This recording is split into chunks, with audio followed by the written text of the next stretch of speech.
Hello everyone, welcome to my channel education care. मैं आपका educator Sonu sir. आज आपको बताता हूँ कि किस तरह से किसी सेंटेंस में हम ऑब्जेक्ट को पिक कर सकते हैं, यानी कि ऑब्जेक्ट को चूज कर सकते हैं। कोई अगर सेंटेंस आपको इन इंग्लिश लिख कर दिया गया हो तो उसमें किस तरह से हम ऑब्जेक्ट चूज करेंगे, आज हम ये पढ़ने वाले हैं। तो देखिए, जैसा कि आपका लिखा हुआ आ रहा है यहाँ पे, हेडिंग देखिएगा। हेडिंग क्या है?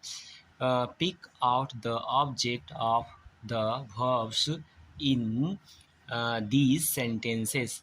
मतलब कि इस सेंटेंस में आपको ऑब्जेक्ट पिक करना है कि ये जो सेंटेंस है इसमें ऑब्जेक्ट क्या है, ऑब्जेक्ट क्या है।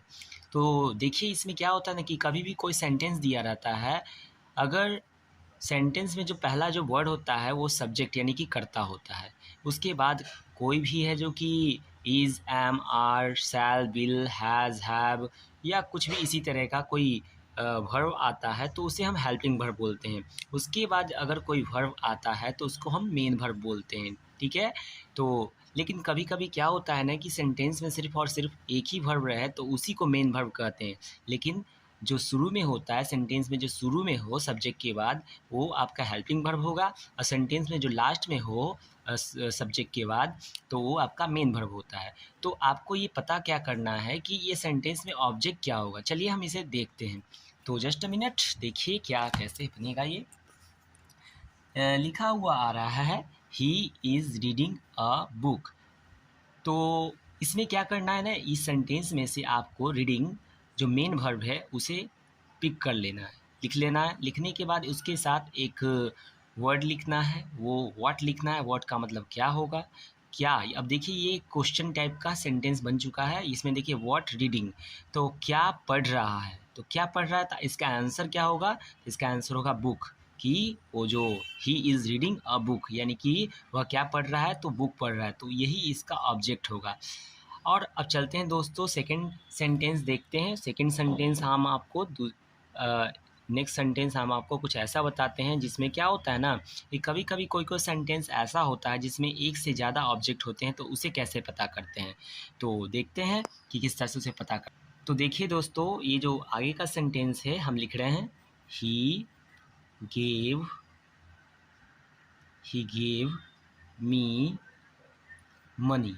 ये है ही गेव मी मनी, ये अगला सेंटेंस है हमारा।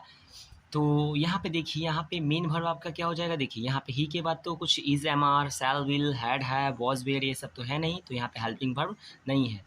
उसके बाद देखिए गिव, गिव मतलब देना होता है, दिया होता है। मी मतलब मुझे होता है। मनी मतलब पैसे, रुपए या धन होता है। ठीक है ना? तो इसमें जो आपका मेन वर्ब हो गया, देखिए हम आप ही आपको बताए थे कि अगर कोई सेंटेंस होता है उसमें कोई एक वर्ब रहता है तो वो वर्ब को मेन वर्ब बोलते हैं। तो यही आपका मेन वर्ब हो गया। आप इसे लिख लीजिए साइड में। तो लिखने के बाद इसमें क्या लगाइए, व्हाट लगाइए। तो व्हाट लगाइएगा तो यहाँ पे एक क्वेश्चन बन गया। तो क्या दिया जा रहा है, तो क्या दिया जा रहा है, तो मनी दिया जा रहा है, पैसे दिए जा रहे हैं। ठीक है ना, पैसे। तो ये आपका ऑब्जेक्ट हो गया। ये आपका ऑब्जेक्ट हो गया। जो पैसे दिए जा रहे हैं, ये जो पैसे हैं, मनी है, ये आपका ऑब्जेक्ट हो जाएगा। ठीक है? और उसके बाद देखिए, और कभी-कभी देखिए कि यहाँ पे से मतलब कि ये जो सेंटेंस है ही गेव मी मनी में हमने देखा कि ये जो मनी है जो ऑब्जेक्ट है, लेकिन मी क्या है? मी भी एक ऑब्जेक्ट है। अब वो कैसे? सर आप तो सोच रहे होंगे कि सर तो बता रहे हैं क्या कि गिव व्हाट, क्या दिया। व्हाट लगा के ही पता करते हैं ऑब्जेक्ट क्या होता है, यानी कि क्या दिया, तो मनी दिया। लेकिन मी भी एक ऑब्जेक्ट है। अब कैसे दोस्तों, देखिएगा, ध्यान दीजिएगा। जैसे कि फिर से हम लिख लेते हैं गेव, गेव whom, तो किसे दिया, इसका मतलब अभी आ रहा है ना, ये देखिए इसका होम का मतलब किसे होता है। तो किसे दिया, तो किसे दिया, तो मी, मुझे दिया। ठीक है ना? तो यहाँ पे एक और ऑब्जेक्ट आपका इस सेंटेंस में पता चल गया कि मी। तो ये मी अगला ऑब्जेक्ट हो गया। ठीक है ना? तो आपको इस सेंटेंस में पता चल गया है कि कभी कभी कोई ऐसा सेंटेंस होता है जिसमें सिर्फ जिसमें मेन वर्ब जो होता है उसके साथ व्हाट लगाते हैं।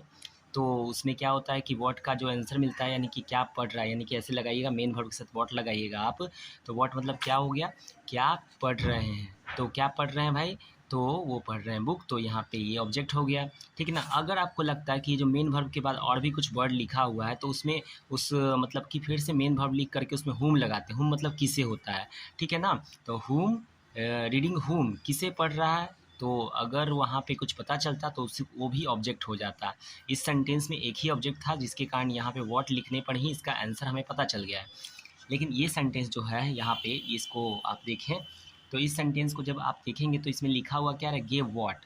तो क्या दिया, तो आप इसमें देख रहे हैं कि क्या दिया जा रहा है, तो मनी दिया जा रहा है, यानी कि धन दिए जा रहे हैं, पैसे दिए जा रहे हैं, ये ऑब्जेक्ट हो गया।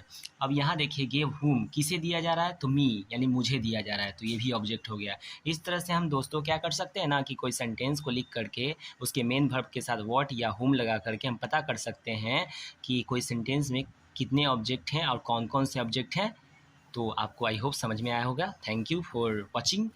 Please subscribe my channel and press the bell icon. Thank you very much.